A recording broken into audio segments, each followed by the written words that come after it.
কলকাতার শহরতলির এক নির্জন প্রান্তে ছিল এক পুরনো শ্মশান। দিনের বেলা জায়গাটা যতটা শান্ত, রাত নামলেই যেন অন্য এক জগতের দরজা খুলে যেত। সারা দিনই সেখানে মৃতদেহ আসত। কেউ কাঁদত, কেউ চিৎকার করত, আবার কেউ নিশ্চুপ দাঁড়িয়ে থাকত শূন্য চোখে। বাতাসে মিশে থাকত পোড়া কাঠের গন্ধ আর মানুষের শেষ বিদায়ের আর্তনাদ। শ্মশানের একেবারে পাশেই ছিল একটি পুরনো বাড়ি। বাড়িটা খুব একটা বড় ছিল না, কিন্তু বেশ পরিপাটি। সেখানে থাকতেন এক দম্পতি, তাপসবাবু আর তার স্ত্রী মেনকা দেবী।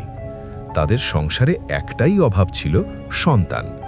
বহু চেষ্টা করেও তারা সন্তান লাভ করতে পারেননি, কিন্তু তবুও একে অপরকে নিয়েই তাদের ছোট্ট সংসার ছিল বেশ সুখের।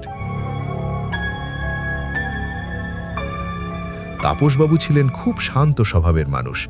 তিনি প্রায়ই বাড়ির বারান্দায় বসে শ্মশানের দিকে তাকিয়ে থাকতেন। মেনকা দেবী মাঝে মাঝে বলতেন, "ওই দিকে এত তাকিয়ে থাকো কেন?" তাপসবাবু মৃদু হেসে বলতেন, "জীবন আর মৃত্যুর মাঝের জায়গাটা দেখতে ভালো লাগে।"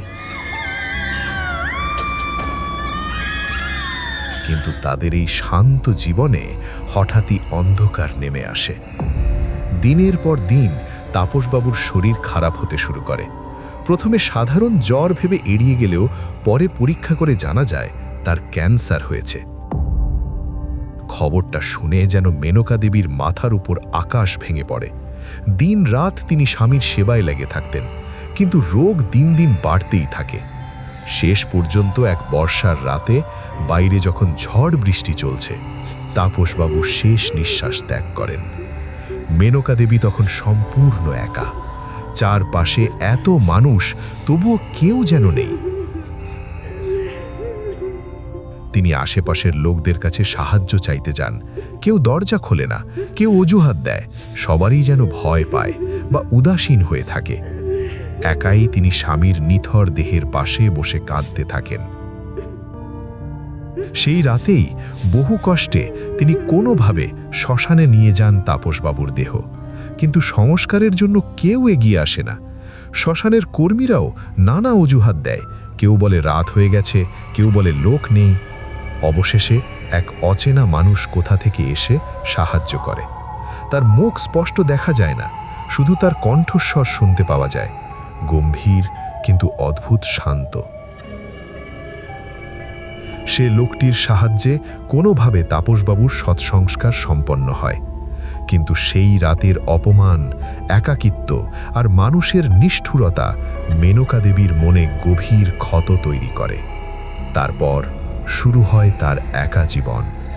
দিনের পর দিন, রাতের পর রাত, শুধু শ্মশানের কান্নার শব্দ আর নিঃসঙ্গতা। ধীরে ধীরে তিনি মানুষের উপর বিশ্বাস হারিয়ে ফেলেন। তার চোখে জমতে থাকে এক অদ্ভুত রাগ, ক্ষোভ আর শূন্যতা। একদিন ঠিক যে জায়গায় তিনি স্বামীর সৎসংস্কার করেছিলেন, মেনকা দেবী নিজের জীবন শেষ করে দেন। তারপর থেকেই শুরু হয় অদ্ভুত সব ঘটনা।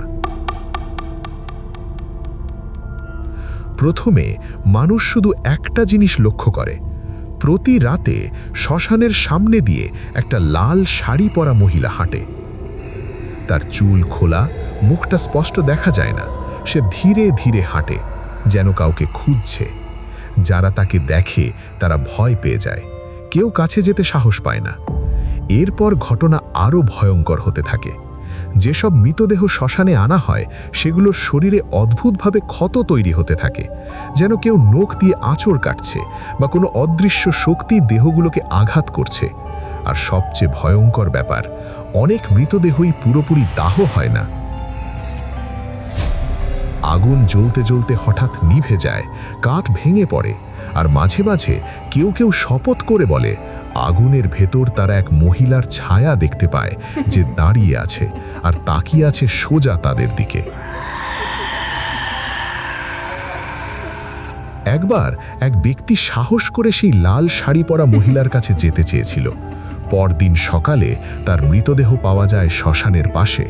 তার চোখ খোলা, মুখে ভয়ের ছাপ আর শরীরে অজস্র ক্ষত। এরপর থেকে কেউ আর সাহস করে না। ধীরে ধীরে খবর ছড়িয়ে পড়ে চারদিকে। মানুষ ওই শ্মশানে মৃতদেহ নিয়ে আসা বন্ধ করে দেয়।